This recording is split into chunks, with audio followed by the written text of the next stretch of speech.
नमस्कार दोस्तों, आज है 6 जनवरी 2025 का दिन और आज की वीडियो में बहुत सारे मोस्ट इंपॉर्टेंट प्रश्न हैं आपकी सभी आगामी परीक्षाओं के लिए। तो शुरू से लास्ट तक वीडियो में बने रहिए और आज की वीडियो की पीडीएफ फाइल को आप हमारे वीडियो के डिस्क्रिप्शन बॉक्स से डाउनलोड कर सकते हैं। साथ ही जो लोग नए हैं वो चैनल को सब्सक्राइब जरूर कर लेंगे और बेल आइकन प्रेस कर देंगे ताकि आने वाले सभी वीडियो का नोटिफिकेशन आपको मिलता रहे। और ये वीडियो को लाइक और शेयर भी कर दीजिएगा। तो चलिए शुरू करते हैं आज के सेशन को। देखिए, आज का हमारा पहला प्रश्न है कि भारतीय विशिष्ट पहचान प्राधिकरण के नए सीईओ कौन बने। तो देखिए, जो भारतीय विशिष्ट पहचान प्राधिकरण है इसके नए सीईओ बन गए हैं भुवनेश कुमार जी। और जो भुवनेश कुमार हैं ये इलेक्ट्रॉनिक्स और सूचना प्रौद्योगिकी मंत्रालय में अतिरिक्त सचिव के रूप में भी कार्यरत हैं। और ये इस पद पर अमित अग्रवाल का स्थान लेंगे। यानी कि शार्ट में यानी कि सरल शब्दों में हम कह सकते हैं कि भुवनेश कुमार को भारतीय विशिष्ट पहचान प्राधिकरण का नया सीईओ बनाया गया है और इन्होंने इस पद पर अमित अग्रवाल का स्थान लिया है। और दूसरा प्रश्न है कि हाल ही में किसे भारतीय वाणिज्य और उद्योग मंडल का नया महासचिव अपॉइंट किया गया। तो देखिए, अभी हाल ही में मनीष सिंघल को जो है भारतीय वाणिज्य और उद्योग मंडल का नया महासचिव नियुक्त किया गया है। और जो सिंघल हैं इनके पास 35 वर्षों से अधिक का अनुभव है। और दीपक सूद का स्थान लेंगे ये इस पद पर। यानी कि मनीष सिंघल जो एसोचैम यानी कि भारतीय वाणिज्य और उद्योग मंडल है इसके महासचिव के पद पर दीपक सूद का स्थान लेंगे। और देखिए, दीपक सूद जो है इन्होंने 5 वर्षों तक इस पद पर सेवा दी है। अब इनका जो है जो कार्यकाल है ये समाप्त हो चुका है। उसके बाद मनीष सिंघल इस पद पर आ गए हैं। तो एक लाइन में दिमाग में फिट कर लीजिए कि मनीष सिंघल एसोचैम के यानी कि भारतीय वाणिज्य और उद्योग मंडल के नए महासचिव बन गए हैं। और देखिए, दूसरा प्रश्न है कि हाल ही में किस कंपनी ने जनवरी 2025 से जनवरी 2026 तक के लिए ग्रेट प्लेस टू वर्क के रूप में पुनः प्रमाणन प्राप्त किया। तो देखिए, आपको बता दें जो आपका सेल यानी कि steel authority of India limited है इसको जो है जनवरी 2025 से जनवरी 2026 तक के लिए ग्रेट प्लेस टू वर्क के रूप में पुनः प्रमाणन प्राप्त हुआ है। यानी कि इससे पहले भी प्रमाणन मिला था। कब मिला था इसको हम जानते हैं डिटेल में। तो आपको बता दें ये जो प्रतिष्ठित पहचान है यानी कि जो ग्रेट प्लेस टू वर्क का रूप में प्रतिष्ठित जो प्रमाणन मिला है ये पहचान great place to work institute India द्वारा दिया गया है। और ये सेल का दूसरा लगातार प्रमाणन है जिसे पहले दिसंबर 2023 से दिसंबर 2024 तक के लिए मिला था।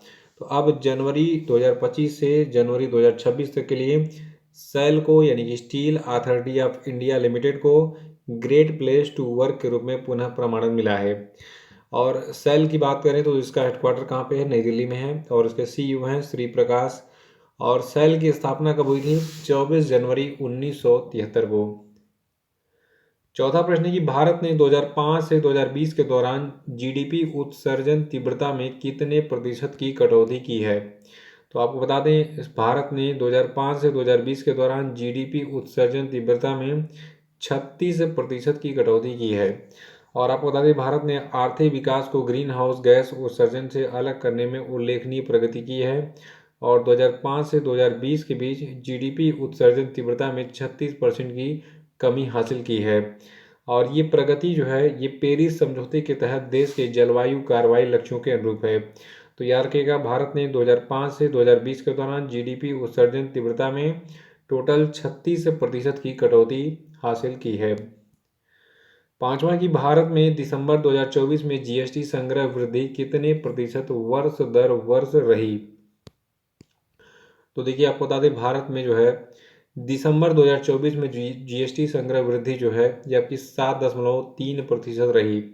और भारत में दिसंबर 2024 में जीएसटी संग्रह वृद्धि 7.3% वर्ष दर वर्ष रही, जिसमें कुल राजस्व कितना मिला, 1.77 लाख करोड़ रुपए रहा। जबकि दिसंबर 2023 में ये कलेक्शन कुल 1.65 लाख करोड़ का ही केवल था। तो इसमें वृद्धि हुई है और भारत के लिए अच्छी बात है।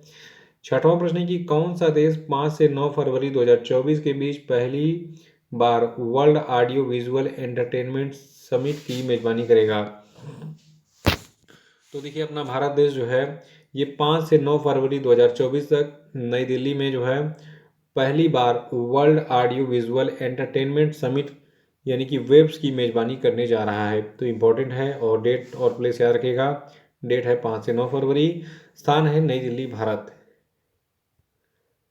सातवां कि भारत का रक्षा निर्यात 2000 करोड़ रुपए से बढ़कर अब कितने करोड़ रुपए तक पहुंच गया है। तो आपको बता दें भारत का जो रक्षा निर्यात है ये 2000 करोड़ से बढ़कर कुल 21,000 करोड़ रुपए हो गया है बढ़कर।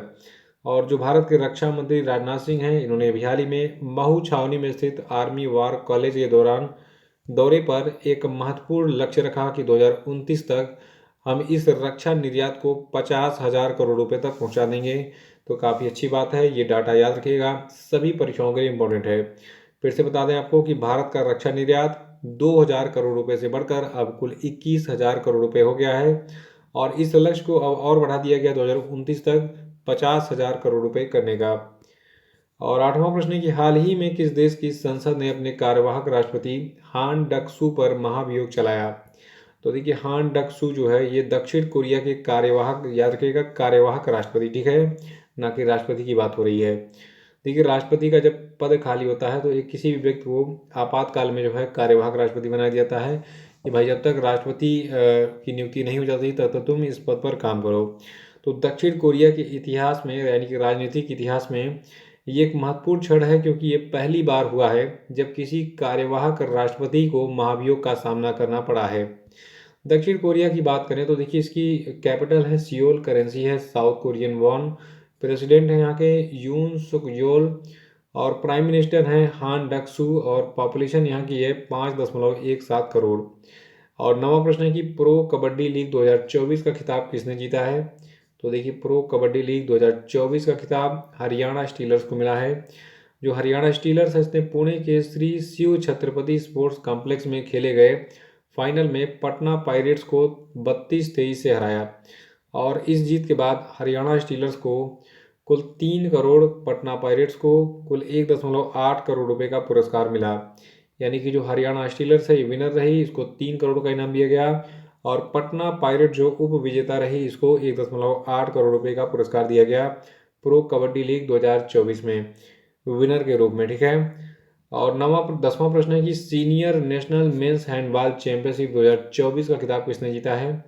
तो देखिए जो senior national men's handball championship 2024 था इसका खिताब केरल को मिला है और केरल ने senior national men's handball championship के फाइनल में चंडीगढ़ को 34-31 के रोमांचक मुकाबले में हराया और ये पहली बार है जब केरल ने फाइनल में जगह बनाई और शानदार प्रदर्शन करने के साथ अपने नाम किया इस खिताब को। और इस प्रतियोगिता में जो देवेंद्र हैं इनको चैंपियनशिप का सर्वश्रेष्ठ खिलाड़ी और राहुल को सर्वश्रेष्ठ गोलकीपर के पुरस्कार से नवाजा गया। तो ये एक्स्ट्रा 2 पॉइंट है, इसको नोट कर लीजिएगा कि senior national men's handball championship 2024 में चैंपियनशिप का सर्वश्रेष्ठ खिलाड़ी किसको बनाया गया, देवेंद्र को।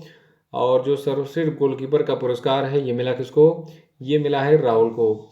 और विनर कौन रहा, केरला रहा और उप विजेता कौन रहा, चंडीगढ़ रहा।